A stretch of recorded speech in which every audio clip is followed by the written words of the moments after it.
अस्सलाम वालेकुम नाजरीन, एमपी करंट न्यूज में आप सभी का खैर मकदम करता हूं। खबरों के साथ मैं सैयद अहमद। वहीं दूसरी जानिब हैदराबाद के रुकन पार्लियामेंट बैरिस्टर असदुद्दीन अवैसी ने आज लोकसभा में मुतनाज़ा वक्फ व तरमीमी बिल पेश करने पर मरकजी हुकूमत को शदीद तनकीद का निशाना बनाया और ऐवान में बिल के खिलाफ ज़बरदस्त एहतजाज किया। उन्होंने कहा कि मुतनाज़ा वक्फ तरमीमी बिल 2024 इम्तियाजी और मनमानी है। अवैसी ने कहा कि ये बिल लाकर वज़ीर आज़म नरेंद्र मोदी की क़यादत वाली नेशनल डेमोक्रेटिक अलायंस हुकूमत मुल्क को तकसीम कर रही है। अवैसी ने कहा कि ये बिल आइन के आर्टिकल 14, 15 और 25 के उसूलों की खिलाफ वर्जी करता है। ये बिल इम्तियाजी और मनमानी है। इस बिल को लाकर आप मरकज़ी हुकूमत कौम को तकसीम कर रही है, आप मुल्क को मुत्तहिद नहीं कर रहे हैं। ये बिल इस बात का सबूत है कि आप मुसलमानों के दुश्मन हैं।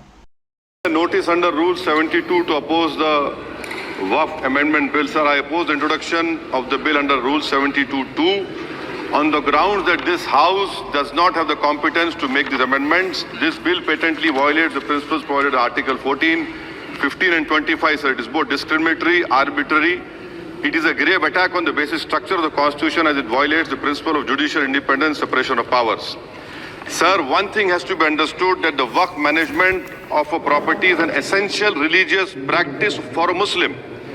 By denying legal recognition to Waqf al-Awlad under Clause 4 and Waqf by user under Section 3(r)(1), government has sought to severely restrict how Muslims can manage their Waqf property. Sir, in fact, Hindu endowment boards, I challenge, Hindu endowment boards are recognized even by usage and 83 states are joint secretary at the tribunal. Waqf properties, sir, are not public properties.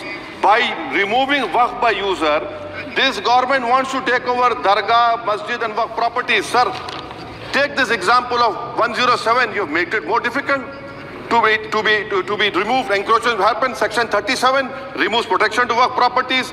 Section 40 prejudicial amendments. And the government is, sir, government बोल रही है, sir मैं खत्म कर रहा हूँ sir, आधा minute. Government कह रहे हैं कि हम महिलाओं को दे रहे हैं। मुझे यकीन है कि आप बिल्किस बानो को और ज़किया जाफरी को मेंबर बनाएंगे, मुझे यकीन है। मैं आपसे जानना चाह रहा हूं सर कि ये जो आप बिल ला रहे हैं, आप देश को बांटने का काम कर रहे हैं, जोड़ने का काम नहीं कर रहे हैं। आप दुश्मन हैं मुसलमानों के, उसका सबूत ये बिल है। Thank you sir.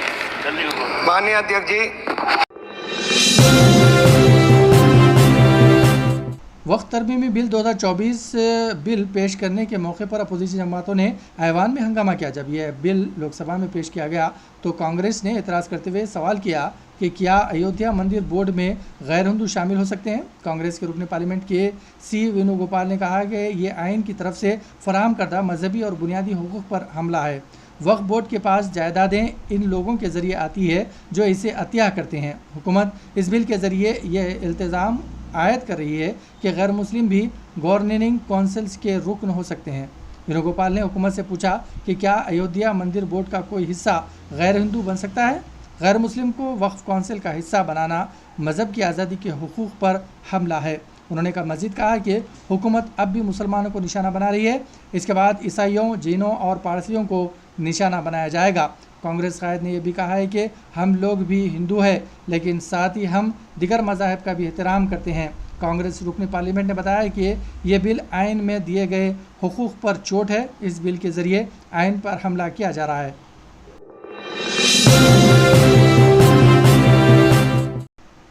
अपोजिशन के शदीद एहतजाज के बाद मोदी हुकूमत ने वक्त तरमीमी बिल को पार्लियामेंट की स्टैंडिंग कमेटी को रवाना करने का फ़ैसला किया है।